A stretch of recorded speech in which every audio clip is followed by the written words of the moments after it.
On November 19, 2022, Juan Baus tweeted this picture. Absolutely loving the design of this reusable packaging that's being introduced at McDonald's France. The reusable packaging went viral, like really viral. Emmanuel Macron, the president of France, retweeted him and said something French. We saw all of this and had a lot of questions. How come McDonald's is introducing this type of packaging? Why in France? And why does it look so good? In the following months, we went down a rabbit hole and ended up modeling the entire dishware collection. As it turns out, sleek fry containers tell many stories. How the European Union is bringing conglomerates like McDonald's to their knees, not just in France, but all over the continent. How a country known for everything fancy developed a truly unique relationship with fast food, and a completely different type of McDonald's, McDo. McDonald's in France, you don't understand how popular it is. And, of course, how good design can transform experiences. Have you ever been to a McDonald's in Paris? No? Why? This is your life in weeks if you're lucky enough to turn 80 years old. And this is the amount of time you spent on your career, 80,000 hours. We choose to spend this time on researching McDonald's packaging for YouTube videos. You probably want to spend all that time on something meaningful that makes a big positive difference in the world. 80,000 Hours is also the name of today's sponsor, a non-profit that wants to help you figure out how to do that. They've been researching the question of how you can find a fulfilling career that does good for years. They have a website that provides you all that research, a podcast, and also a newsletter. They have a job board that provides hundreds of open listings for potential high-impact career paths. And all of their advice and research is free, forever. So, if you're not sure how to do something that feels meaningful, helps others, and makes a positive difference, maybe check out their in-depth career guide at 80,000hours.org/fern. Life is short, but what you do with your decreasing time is up to you. Anyways, it all started with a simple message. Yo, Juan, would you be down? He was. There is something there with the whole ad campaign around it, and I think people's reactions to it are quite good. But then also maybe the question is are people gonna steal this? When Juan is not going viral and getting featured in Drew Gooden videos, he's a UX writer for some of the biggest brands out there. Oh, and Juan also lives in Paris. To get a better look at this weird new packaging, we needed a man on the ground. Juan was that man. The design is truly spectacular. We will get to that in a minute. First, we need to understand why this is happening. As we reviewed Juan's footage and dug deeper, we realized that it's not just the packaging that makes French McDonald's special. Chapter 1. The Rise of McDo. Fast food in France do not seem like a good match. It's the country of fine dining, Michelin stars, and long-lasting dinners in cozy bistros. When McDonald's came to the country in 1997, the French were skeptical. 70, 80 top chefs in the country took out a newspaper ad in the country's biggest newspaper saying that they thought it was preposterous that McDonald's was coming to France. And they were like, this is absolutely ridiculous. We need to stop this fast food thing. But they could not help but indulge, like everybody else on the planet. Ici, c'est plus complet, c'est plus sympa. Nonetheless, the company remained controversial for decades. In 1992, it launched a poster campaign showing the French chef and absolute superstar Paul Bocuse secretly dreaming about a Big Mac while examining a pile of plump chickens. The chef sued right away for $2.7 million. When I found out these were real Big Mac advertisements, I immediately contacted my lawyers and instructed them to seek damages. How can I be seen promoting this tasteless, boneless food in which everything is soft? His lawyer added the ad would be an intolerable insult to the Pope of world cuisine. 7 years later, it got much worse for the fast food chain. At the time, the World Trade Organization and the US were trying to force Europe to accept imports of hormone-induced beef. Europe resisted, and the US in turn imposed heavy duties on certain luxury products as a retaliatory measure. One of the items targeted was Roquefort cheese, from France. French sheep farmers were angry. and they found a symbol of American global capitalism and trade doctrine like no other: McDonald's. So a French horde went and utterly wrecked a restaurant of the chain, which was currently under construction in the small French city Millau.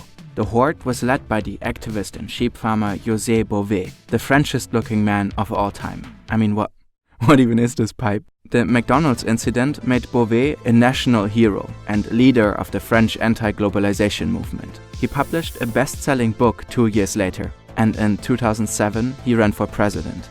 Later he went into European politics, all on the back of really hating McDonald's. José Bové rose to global fame 15 years ago after he demolished a half-built McDonald's. However, despite Bové's crusade, McDonald's could not be slayed. Off the bat, it had a competitive advantage over brasseries, bistros and cafés. The restaurants were designated as takeout joints. This meant the value-add tax was just 5.5% versus the 19.6% at gastronomic restaurants. The food was cheap and the French economy was bad, like always. Another factor played a much bigger role though. McDonald's always has been good at inserting itself into the local culture of the country it operates in. But nowhere has it succeeded on such a scale as in France. The company realized that French customers were drastically different from American ones. Americans visited McDonald's more often, at any time of the day, frequently alone, opting for takeout 70% of the time. In contrast, the French came in groups, spent more money per visit, and significantly more time in the restaurants. 70% of them dropped in during regular lunch and dinner hours. French McDonald's was not treated like a takeout place by customers, but like any other bistro. As NPR puts it, sitting down to a meal is a cornerstone of French culture. So the chain adapted. In the US, its restaurants are designed to attract people from afar, the golden M glooming high, calling you to that sweet, sweet drive-in in a car. The interior is often a little uncomfortable, intended to minimize customer visiting time and maximize purchasing turnover. In France, the restaurants are often sleek, modern, and comfortable. You can find relatively cozy corners designated specifically for larger groups of people. Sometimes there's even table service.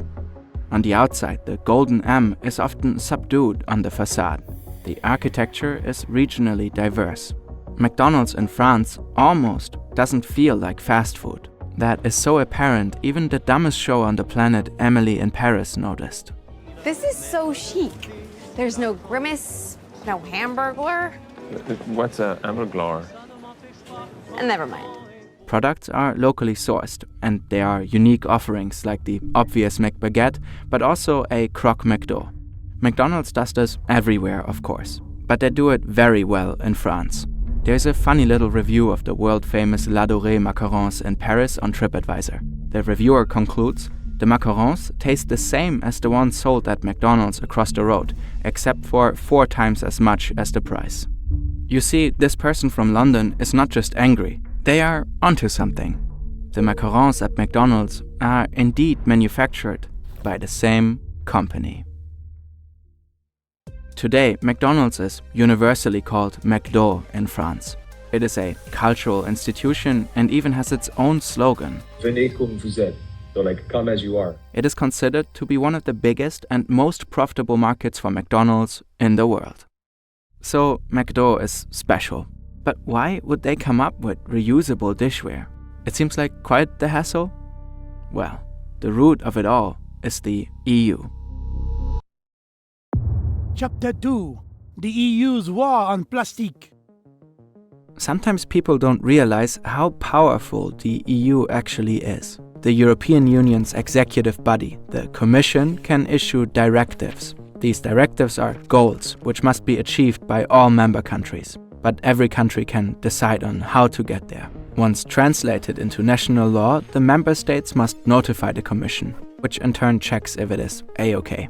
Then the directive needs to be enforced in every country. If a member fails, it may get fined. A particularly famous directive is Directive 2019/904 of the European Parliament and of the Council of 5 June 2019. Okay, whatever, nerds.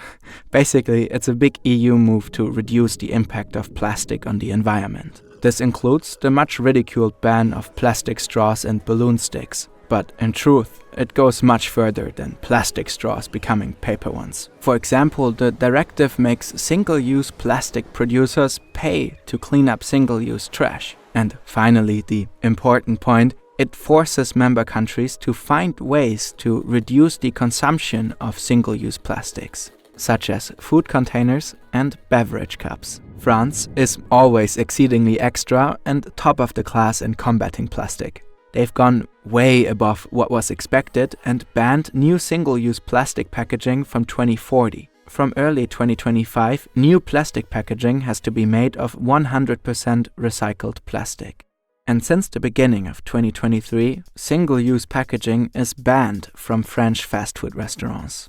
Which brings us to this.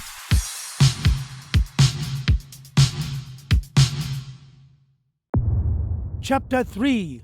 Le dessin est incroyable. When we first chatted with Juan, he shared our initial fascination with the French McDonald's reusable packaging. If you look at the fries basket, like it looks sort of, you can immediately tell what it is, like a McDonald's fries basket. But it looks kind of modern. It looks kind of like, apple-fied. Yeah, they kind of nailed it with the design. Juan also filmed how you ultimately return the dishware. The process seems a lot more dignified than the usual dumping of 500 kilograms of trash into an oversized, nasty, overflowing eat-it-all bin. We went on to model the dishware based on his footage and promotional material. Because why not? It's undeniably French.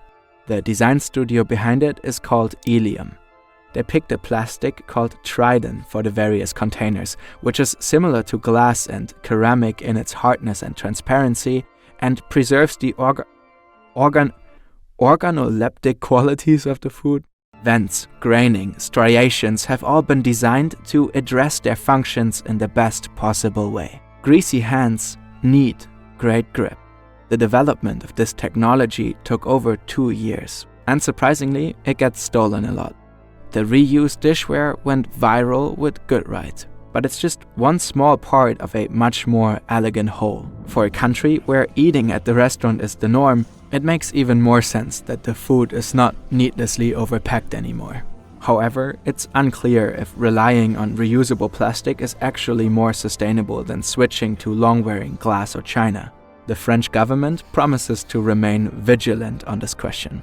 McDonald's has been doing very tiny steps towards improving their packaging for more than 30 years. Ironically, we made a video in German before knowing about all this, criticizing the chain for greenwashing their enormous trash footprint in Germany and pretend fixing the issue.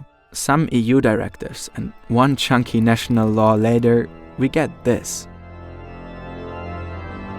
To us, this is a story of how business, if set on the right track through legislation, can really leap forward. McDo really did turn around the French anti-plastic legislation to their benefit, simply through introducing a design so noteworthy, people talk about it.